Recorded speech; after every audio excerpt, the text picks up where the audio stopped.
जो सबसे बड़ा है। माँ जगदम्बा ने कहा मैं और नारायण दोनों एक है, ना नारायण बड़े हैं ना हम बड़े हैं, हम दोनों एक हैं। नारायण परब्रह्म है, परमात्मा है, ईश्वर है। अर्थात आप यदि नारायण का भजन करोगे तो भी लक्ष्मी प्रसन्न होंगे, लक्ष्मी का भजन करेंगे तो भी नारायण प्रसन्न होंगे, क्योंकि वो दोनों एक दूसरे के पूरक है, परम ब्रह्म है, एक है। इसलिए नारायण का भजन करना चाहिए, कथा का श्रवण करना चाहिए और निंदा से बचना। सर्वे सर्वा ना जानाति सर्वे जानाति महेश्वरम्। सबको सब नहीं पता है। कुछ बातें हैं जो बालक जानता है, कुछ बातें हैं जो माता पिता जानते हैं, कुछ बातें हैं जो अन्य अवस्था के लोग जानते हैं, लेकिन सब जाने ये संभव नहीं है।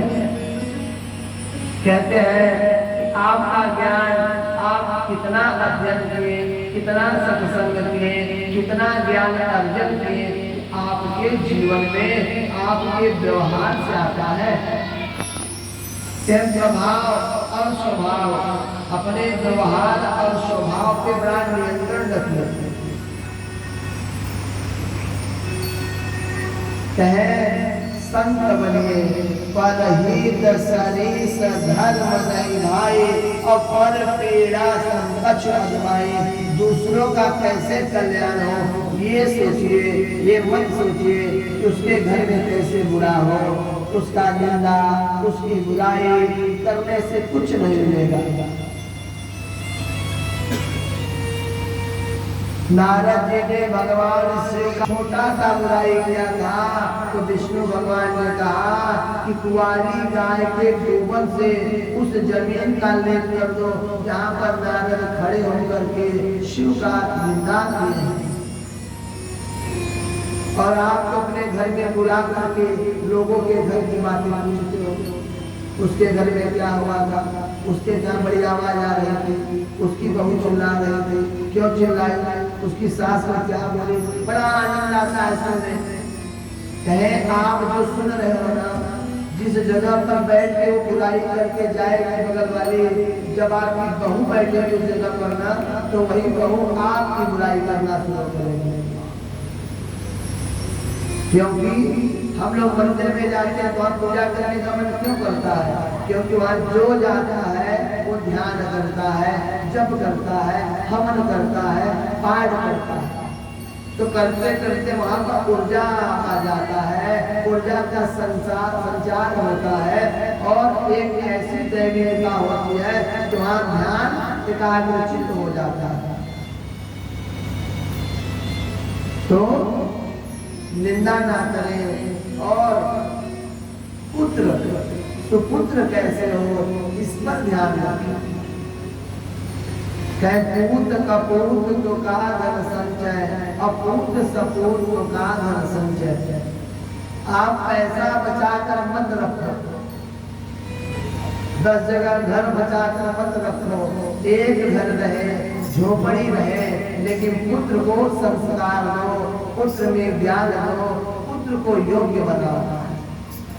अगर पुत्र सपुत्र हो गया तो उसे घर जमीन जायदाद की आवश्यकता नहीं है।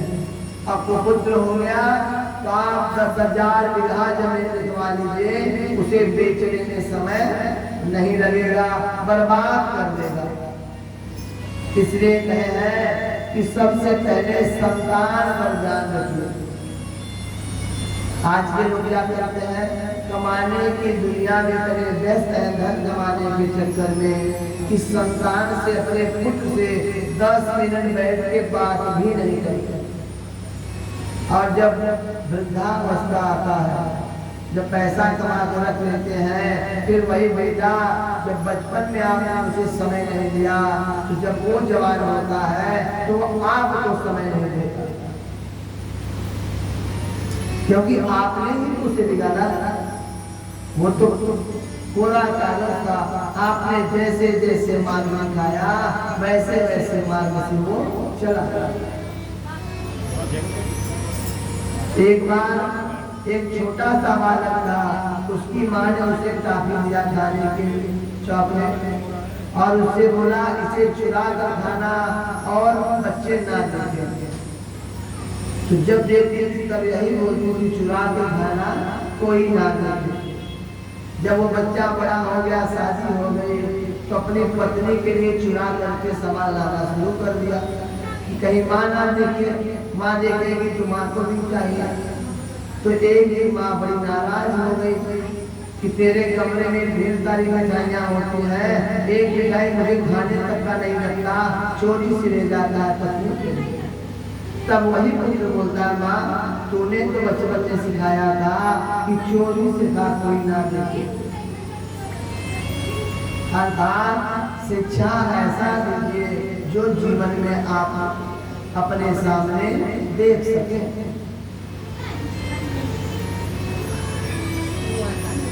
राधे कृष्णा कृष्ण कृष्ण।